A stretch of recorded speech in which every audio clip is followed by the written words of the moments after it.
მოგესალმებით, მეგობრებო, ეს ჯეონომაცია და დღევანდელ ვიდეოში მოგიყვებით ფილმებზე მოტო თემატიკით. Როგორც ყველამ ვიცით, სამწუხაროდ იდეალური საკატაო დღეები ხშირი არაა, ასე რომ დღეს მოგიყვებით რამოდენიმე ფილმზე, რომელიც დაგეხმარებათ სველი, ცივი, სევდიანი დღეების გადატანაში. და გაგიკვირდებათ, საკმაოდ ბევრი ფილმია გადაღებული მოტო თემატიკით, ეს არის დოკუმენტური სერიალი თუ მხატვრული ფილმები, მაგრამ იმის გამო რომ ძალიან დიდი მასალა იქნებოდა და სამუშაოებელი, ყველაფერი ერთად რომ განმეხილა, გადავწყვიტე ისევ და ისევ კონცენტრაცია გამეკეთებინა მხატვრულ ფილმებზე. და შევადგინე სია 12 ფილმისგან, რომელთაგანაც უმეტესობის ყურებას აუცილებლად გირჩევთ. ასე რომ დროს ტყუილად ნუ დავკარგავთ, რამე გემრიელი მოიმზადეთ და გადავიდეთ სიის ბოლო ადგილზე. თორკი 2004 წლის ექშენ ფილმი, რომლის აღქმაც სერიოზულად არ შემიძლია, მარტივად რომ გითხრათ, ეს არის ფორსაჟის მოტოპაროდია, თან პირველი 3 ფორსაჟის კი არა. არა, არამედ მე-6 ნაწილის შემდეგ ფორსაჟების ფიზიკის კანონები უკანალში რომ ამოისვეს, ერთ-ერთი მსახიობიც კი იქიდან არის. მოკლედ, ფილმში ყველაფერი აბსოლუტშია აყვანილი და იმის მაგივრად რომ სერიოზულად უყურო, უბრალოდ ყოველ მეორე სცენაზე გეცინება. ეს მოტოდუელის სცენა თუ ნახტომში რომ სპორტბაიკებს სასპენშენი და საბურავები ეცვლება. ფილმის ბოლოზე ხო საუბარი ზედმეტია საერთოდ. ალბათ გირჩევთ ლუდით ხელში მეგობრებთან ერთად უყუროთ, მაგრად იხალისებთ ფილმის სისულელით. სუპერკროსი 2005 წლის ლაითი სპორტული დრამა ორ ძმაზე, რომლებიც სხვადასხვა გზით ცდილობენ სუპერკროსის რბოლებში მონაწილეობას და გამარჯვებას. სცენარი ნამდვილად არ ხსნის ვარსკვლავებს ციდან, თუმცა საკმაოდ ლაითი საყურებელია, სავსეა კროსბაიკებით, 2000-იანების როკ მუსიკით, ლამაზი გოგონებით და გემრიელი ვიზუალით. Biker Boys 2003 წლის ექშენ დრამა ზემოთხსენებული ტორქის გაუმჯობესებული ვერსიაა. კი ალბათ ცოტათი უკეთესი სცენარით, თუმცა აქაც საკმარისზე მეტი სულელური სცენებია. გრაველბილიკებზე საგზაო საბურავებით დრაგ რეისინგი, დრაგის დროს ვილები და ნიტროს ეფექტის მქონე ტუნელური ხედვები. ალბათ ლაითი ექშენ ფილმის ყურებაა თუ გინდათ 2000-იანებიდან, სადაც ბევრი ბაიკი, სტანტები და რბოლებია, შეგიძლიათ ჩაუძინოთ. The Wild Ones 1953 წლის ფილმი, რომლიდანაც თითქმის ყველაფერი დაიწყო, გენიალური მარლონ ბრანდო და 50-იანები. რა შეიძლება მეტი ითქვას ამ ფილმზე.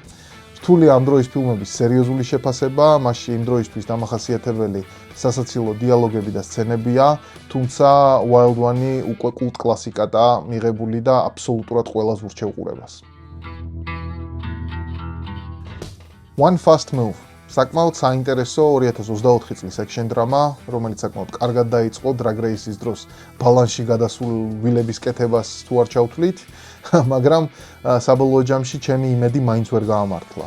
თუმცა ახლოს იყო რომ ძალიან კარგი ფილმი გამხდარიყო მოტო თემატიკაზე. მინი სინოფსისი ფილმის პროტაგონისტი ყოფილი ჯარისკაცია, რომელიც ციხის მოვლის მერე ცდილობს ფეხზე დადგეს და პროფესიონალურ რბოლებში ჩაერთოს მამამისის დახმარებით. ფილმი საკმაოდ კარგადაა გადაღებული, საბოლოო სცენებიც ასე თუ ისე რეალისტურადაა გადმოცემული. ბაიკებს რაც შეეხება კი, აქ ძირითადი აქცენტი 600 კუბიან ბაიკებზეა გაკეთებული და ისეთი მოტოციკლეტები გვხვდება როგორებიცაა GSX-R 600, SV 650, ZX 600, Yamaha R6 და უმშვენიერესი Daytona 765. მოკლედ, ფილმს საკმაოდ სასიამოვნო ვიზუალი აქვს და რეკომენდაციას მაინც გაუწევ. Bike Riders, ასევე საკმაოდ ახალი 2024 წლის ფილმი ოსტინ ბატლერის და ტომ ჰარდის მონაწილეობით. ფილმი კარგად გაწერილი და საინტერესო საყურებელია, ისტორია შეეხება მეგობრებს და ბაიკერ დაჯგუფებას, რომლის იდეა თავისუფლება და მოტოსიყვარული იყო, მაგრამ ნელ-ნელა კრიმინალური მიმართულებით იცვლება და კონტროლს კარგავს. საკმაოდ სპეციფიური ფილმია და შეიძლება ყველას არ მოეწონოს, თუმცა მაინც ვთვლი რომ საყურებლად ნამდვილად დღეს. Best Bar in America. ეს არის 2013 წელს გადაღებული ინდი ფილმი, რომელიც ერთ ამოსუნთქვაზე შეიძლება ნახოთ. ფილმი გვიყვება ისტორიას მწერალზე, რომელიც ამერიკის დასავლეთ ნაწილში მოგზაურობს თავისი 1960 წლის BMW R60 საიდკარ ბაიკით და წერს წიგნ სახელმძღვანელოს ბარებზე და ტავერნებზე ამ რეგიონიდან. ალბათ დამეთანხმებით იდეალური მოგზაურობაა. ეს ფილმი დიდ მასებში ცნობილი ნამდვილად არაა, თუმცა ვინც უყურა საკმაოდ დადებითად საუბრობენ მასზე და ადვილი ხელმისაწვდომია YouTube-ზეც კი შეიძლება მისი ყურება უფასოდ. ჩემი აზრით, ცოტა გულუბრყვილო ფილმია, მაგრამ მართალი გითხრათ, მეც ვისიამოვნე ამ ფილმის ყურებით. Wild Hogs 2007 წლის კომედია, რომელსაც იმის და მიუხედავად, რომ ვერ დავასახელებ საუკეთესოდ, მაინც ჩემი ერთ-ერთი ყველაზე საყვარელი ფილმია და ყოველ 1-2 წელიწადში ერთხელ უყურებ ხოლმე. ფილმი მეგობრების წრეზეა, რომელთაც საშუალო ასაკის კრიზისი ყველას თავისებურად აქვს გამოხატული და ცდილობენ თავის პრობლემებს მოტომოგზაურობით გაექცნენ.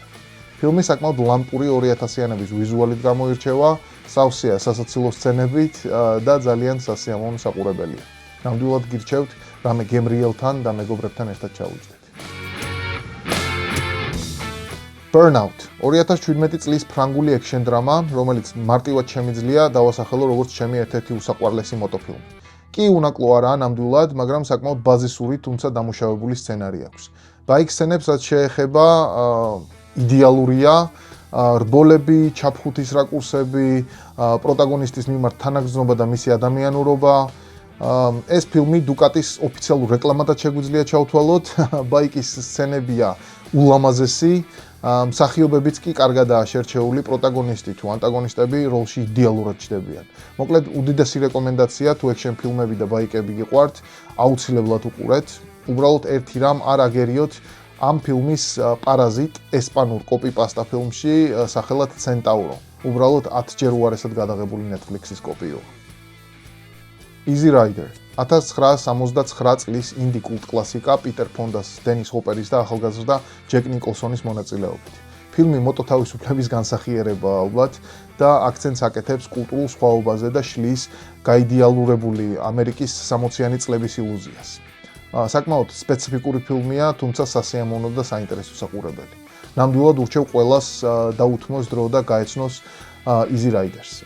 ხო, მართლა პიტერ ფონდა ასევე ზემოთხსენებული Wild Hogs-ის ბოლო სცენაში ჩნდება კომეოს სახით. Motorcycle Diaries ეს 2004 წლის სათავგადასავლო დრამა, ნამდვილად არ შეიძლება რომ გამოტოვოთ, ფილმი არის ნამდვილ ისტორიაზე დაფუძნებული და გვიყვება ჩე გევარასა და მისი მეგობრის მოტომოგზაურობაზე თითქმის მთელი ლათინო ამერიკის გარშემო. ხო, არ შეგეშალათ, სწორედ იმ ჩე გევარაზე მაქვს საუბარი, ფილმი ძალიან საინტერესოდ გვიყვება იმ დროინდელი ლათინო ამერიკის პრობლემებზე და არა პოლიტიკურად, არამედ ადამიანური თვალსაზრისით გვაჩვენებს ყველა არათანასწორობის და უსამართლობის მაგალითებს. Motorcycle Diaries ძალიან მიყვარს და ნამდვილად გავუწევ რეკომენდაციას, თუ გნებავთ ფილმის ყურება მოტო თავგადასავალზე და მსოფლიოს შეცნობაზე თქვენს გარშემო. The World's Fastest Indian ფილმი, რომელიც აბსოლუტურად ყველამ უნდა ნახოს, იმის და მიუხედავად მოტომოყვარულია თუ არა. ეს არის 2005 წლის ავტობიოგრაფიული სათავგადასავლო ფილმი რეალურ პიროვნებაზე ახალი ზელანდიიდან სახელად ბერტ მონრო, რომლის სისწრაფის, სიყვარულმა და სიჯიუტემ მთელი მსოფლიო გადაალახინა და ამერიკის ბონეველ სოლტ ფლეტზე დაამყარებინა სისწრაფის მსოფლიო რეკორდი თავისი 1920 წლის ინდიან სკაუტით.